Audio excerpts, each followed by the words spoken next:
Just sit right back and you'll hear a tale of a fateful trip that started from this tropic port aboard this tiny ship. Gilligan's Island is most probably on your list of favorite shows if you are a fan of classic television. It has been decades since it first came out, but the fans still dig that show. The show premiered in 1964 and has been in talk since then. The reason behind that is simple: it has a lot of quirky characters that add to the humor part of the show. The humor and lightheartedness this show brought to the table are remarkable. Everything about Gilligan's Island was great, whether you talk about the silly mistakes Gilligan makes every now and then, or the harsh but still caring personality of Skipper, or the silly ways they tried to get off the island. It was a perfect combination of adventure and comedy that made it loved by the audience. But just like it's the case with every show, this one too was not all perfect. It had its fair share of flaws. By flaws we mean bloopers and funny moments that you might have missed. Sure, the show seems perfect at the beginning, but if you look closely you will start to find odd things. But what were they, you ask? Were those editing mistakes? And if there were mistakes, why did the editors never catch those? And how many years did it take them to realize that mistakes were made? Well, this is what we're going to cover in this video as well. Look closer into the bloopers of Gilligan's Island. But before we dive into that, let's have a brief rundown about the show. Gilligan's Island was created, aided and produced by Sherwood Schwartz. The show was known for its amazing cast that featured stars like Bob Denver, Alan Hale Jr., Jim Backus, Natalie Schafer, Tina Louise, Russell Johnson and Dawn Wells. The show had 3 seasons which aired from September 26, 1964 to April 17, 1967 on CBS. The plot was amazing. There are 7 people stranded on a deserted island after they met a crash, and now they are set for an adventure. Sounds fun, right? Here's a quick summary of the show. There are 7 people on a boat called SS Minnow. They are supposed to do a 3-hour tour from Honolulu. Now out of these 7 people, 2 are our main guy, the skipper, and his first mate Gilligan. The other 5 people are the passengers. They started their journey, but the weather got bad. A storm hit them and left them shipwrecked on an unknown island which is somewhere in the Pacific. As for the exact location of the island they got stuck on is not known, because the show keeps us giving different coordinates in different episodes. But hey, that doesn't matter, because we got to see an amazing group working together, and this group is constantly trying to get rescued, but all their plans seem to go in vain, and that's usually on Gilligan because of all the clumsy mistakes he makes. We have a question for you guys out there who have watched this show. At any point, do you think there is a message attached to Gilligan's Island? If yes, let us know what your point of view is down in the comment box. According to Sherwood Schwartz, the creator of Gilligan's Island, the show was about different types of people being forced to work together. All of them are from different backgrounds. Each one of them has different personalities, and despite that they all have to cooperate in order to survive. And Schwartz further added that this idea of working together in order to survive is the most important idea in the world today. Gilligan's Island had 3 seasons and 98 episodes in total. The first season was made of 36 episodes which were originally shot in black and white before they were colored. When they went into syndication, the next 2 seasons were filmed in color. Along with that, there were 3 made-for-TV movies that aired between 1978 and 1982. When the show initially came out, it bagged some very good reviews, but it wasn't until the 1970s and 80s that it rose to popularity. The reason behind its success during this time was simple: the reruns of the show were regularly broadcast in the late afternoons, which was the time most people watched TV. The final episode of the show was called Gilligan the Goddess, and it was broadcast on April 17, 1967. The audience wishes to see them get off the island in this one, but that wasn't the case. The show ended with the castaways still stuck on the island and unable to find their way back home. It was the last episode, but no one knew that at the time. Even the cast of the show thought that there was going to be a 4th season, but to their surprise it was cancelled. The show never saw the ending the audience wanted to see, but that won't stop us from covering the bloopers of Gilligan's Island. Let's beg insane footage and others too on a raft. If you pay close attention to the first scene where you can see sleeping passengers, you will notice that Thea Russell Johnson, the professor, or Tina Louise Ginger. Instead, they are actors from the original episode, the pilot. To our surprise, this same footage was used in another episode. Just look up: birds got to fly, fish got to talk. There was another instance during the scene where the castaways were listening to the radio. During the wide-angle shot, the professor is seen sitting in the background, but in the same scene in a different close-up shot he can be seen standing. It's a little detail they might have overlooked. Talking of the professor, did you notice the dark pants he was wearing in this episode? Well, he was never seen wearing those pants again. Another weird moment includes the skipper. He throws the sail overboard, but the question arises why? Well, if the intent was to scare off the sharks, it clearly did not succeed. Notice the submarine.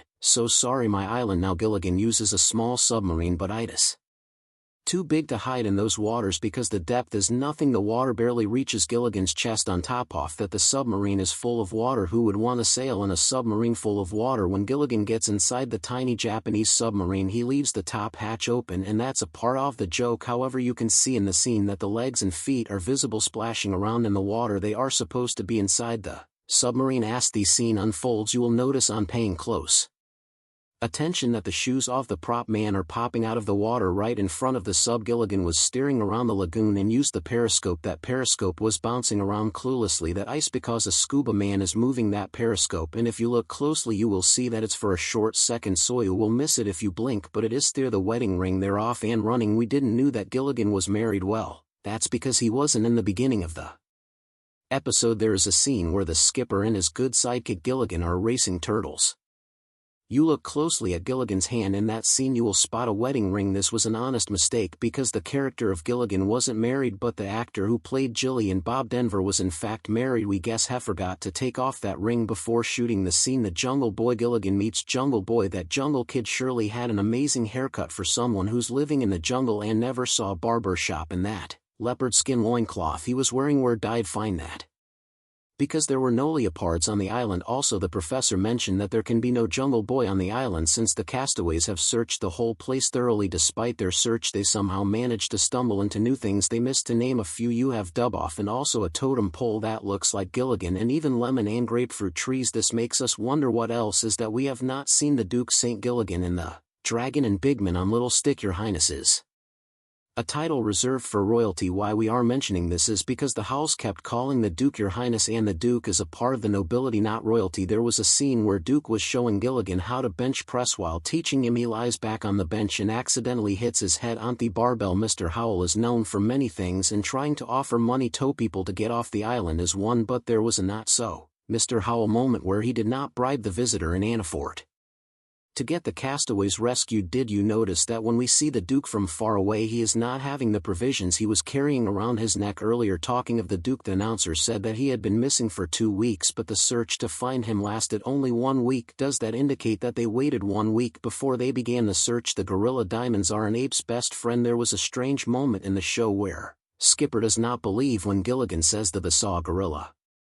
We are calling it strange because when Gilligan describes a gorilla without saying it's a gorilla, Skipper believes him. Little funny and weird, right? Then there's a strange detail of the window between the house beds. That window does not exist in other episodes, but it pops up here randomly. This adds an odd inconsistency to the set design. The showmakers thought no one would notice, but once someone sees it, it's hard to ignore. And finally, the scene where the men gather to discuss what they are going to do next.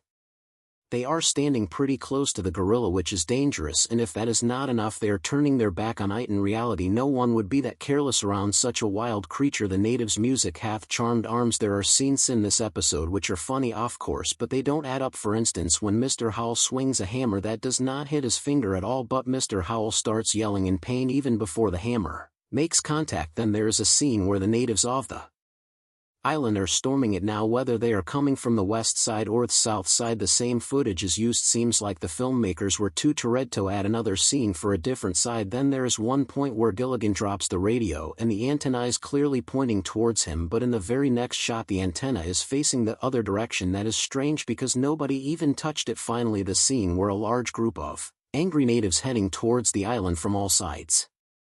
But when the camera shows their camp, they are at max a dozen of them there. Where did the rest of them disappear? Where is Gilligan? FAL fatness and its magic. Can you imagine doing something you don't even know how to do, right? But the castaways did the opposite here. They act like they have no idea how their own tricks work, but Thedo at all. How can someone pull off a magic trick without even knowing the secret behind it? Then there was this instance where they all were sitting and complaining about being hungry. Well guys, you are on an island. Even if you have nothing else, you will still find some fruits at least. So instead of pretending that you've run out of resources, make use of some which are all around you. There's also a moment where everyone pretends that they can't see Gilligan, and Gilligan is standing right there behind Skipper, only a few feet away. Yesha is standing behind him, but he is clearly visible and the rest of the group should spot him easily, but instead they all go like, where is Gilligan?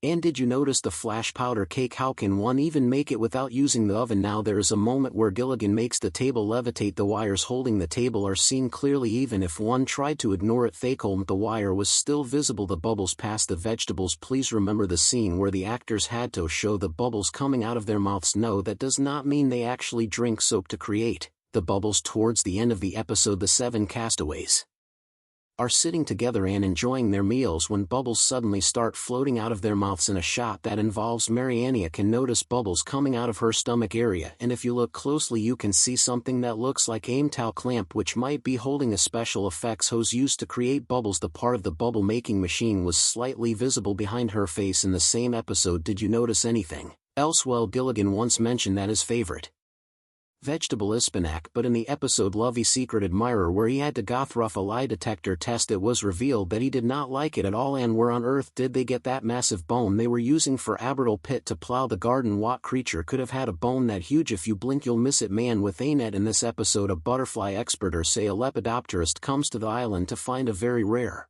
species of butterflies called the pussycat swallowtail butterfly.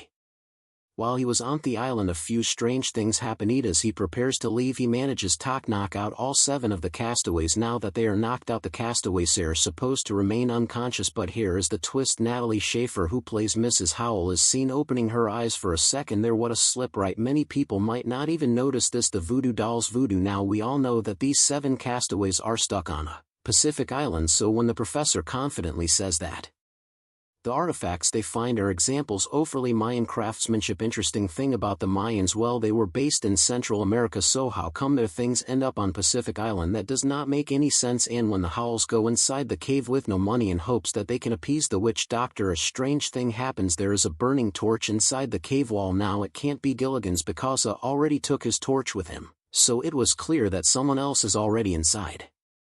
Or was there earlier? Maybe it was the witch doctor, so shouldn't the castaways realize that someone has been there